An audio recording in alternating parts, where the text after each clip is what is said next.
All right, good morning, everybody. It is about that time to start our next unit. So this is going to be your overview video. I want to start by taking a look at the things to know for Chapter 10. So this one's going to be kind of like our last unit in that we only are looking at one chapter, and it's going to be Chapter 10, the muscles. And so remember, we kind of went out of order a little bit. We did the bones and the joints, and we stopped at Chapter 9. Then we jumped ahead to Chapter 12, which is the nervous system. And the reason we did that is because in order to kind of understand muscle contraction, we really need to understand the concept of what is an action potential, how does that action potential travel down the axon, and then what happens when you get to the synapse. Because what's going to be happening in this chapter is we're going to look at how the nerves tell the muscles to contract, and it's going to be technical and chemical, kind of like that action potential was. And so on your things to know, you have 10 different objectives. It is broken down into a part 1 and a part 2 on your notes. And so part 1 is going to cover objectives 1 through 4. And really, part 1 is going to be the more technical of the two. Part 2 of your muscle notes is actually going to be 5 through 10. And what you're going to find is that it kind of has some similarities to the nervous system notes, how we talked about things like the strength of the action potential and threshold, and the same things are kind of going to apply with muscles, and that the strength of the stimulus is going to affect the number of muscle contractions or the number of or the amount of muscle tension. And so hopefully if you had a decent understanding in chapter 12, then chapter 10 will be a little bit easier for you. So as always, I would take an objective at a time, make sure you're understanding, definitely process, test yourself in order to make sure you understand the material. Here we have our word bits, and you'll have a matching, and then here you can see that you're only going to have one essay, and so it's very clear what essay you're going to have. And so explain what happens after the action potential arrives at the muscle cell until muscle contraction occurs. And so this is similar to, in some ways, what you did for chapter 12, where you had to describe what happened at the synapse, because essentially that's what we're going to be doing is, in this case, the action potential is going to reach the axon terminals, just like it did in chapter 12. The neurotransmitters are going to be released, and they're going to make their way over to a muscle cell. So this time we're going to look at what happens when that neurotransmitter attaches to the muscle cell, and that's going to ultimately lead to muscle contraction. Now, I wanted to show you in your notes what you're looking at for this essay. So in part 1, okay, slides 34, where it talks about excitation, and slides 36, where it talks about contraction, essentially these are the two components that you're needing to answer that essay, okay? So in the excitation phase, it talks about how the action potential reaches the synapse or the neuromuscular junction, and kind of like we saw before, we know that that's going to lead to a release of a neurotransmitter. And then the neurotransmitter is going to diffuse across. We're going to have depolarization. And so essentially this is the first part of your essay, the excitation phase. And then the second part is going to be the contraction phase.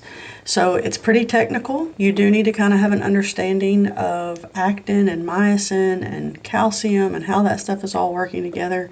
And so I would encourage you to watch videos. There are lots of videos about this material, and anything you can do to help you better understand it. But essentially, when you're preparing for that essay, once again, it's going to be slides 34, where it covers excitation, and slides 36, where it covers contraction, okay? Now, you have a little summary here. It kind of talks about the excitation here, and there's your coupling with your contraction. So this right here is a little chart that you could maybe use to help you. And then at the very, very end, there's a little bit more material about contraction. Okay, so this right here is kind of a brief explanation.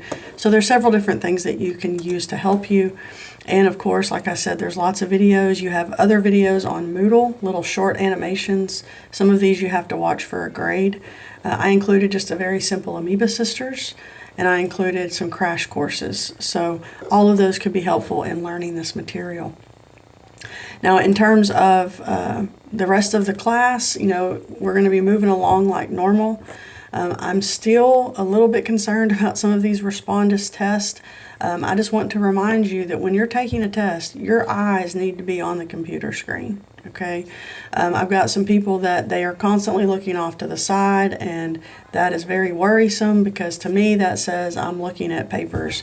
And so if I'm looking at the screen like I am right now, and then my eyeballs are constantly shifting to another location and not the computer screen, I'm going to start flagging that, and I may start docking your test grade, possibly giving you a 0. So some of you guys are doing much better. Some of you guys, I'm not really seeing any issues whatsoever, and I appreciate that.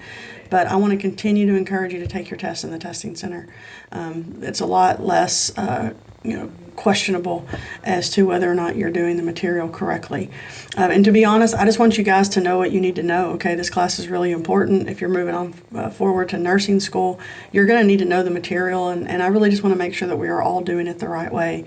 I really hate that I'm not getting to meet some of you. Some of you I've not heard anything from. I hope that you're doing all right, but I'll encourage you to reach out, come see me if you have any questions, and just do whatever it is you need to do, see tutors to make sure that we're being successful in this class.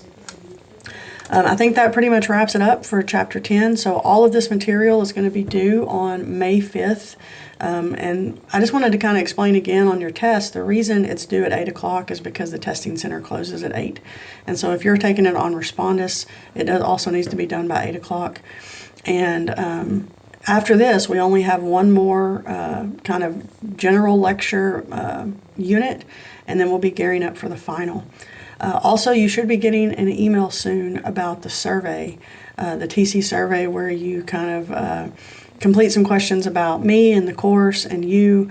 And I am going to be offering some bonus points on your final exam, and I'll give you some more details on that later. But be watching for those surveys. They should be coming out on May 1st. Okay, that's all I have for this particular unit. Pay attention to your things to know. The Moodle is going to be set up just like any other Moodle. You're going to have your video, your documents, your notes, your lecture recordings. I did just want to quickly point out that all of these are videos, okay? All of these links right here, and you can see that many of them are very short, but they're all going to be videos that can maybe help you understand muscles. It can be pretty complex. It's very technical and chemical, and so I would encourage you to watch some of those to help you understand. So if you guys have any questions, just reach out. I hope you have a great weekend. I hope you have a great week, and I will see you in the next video.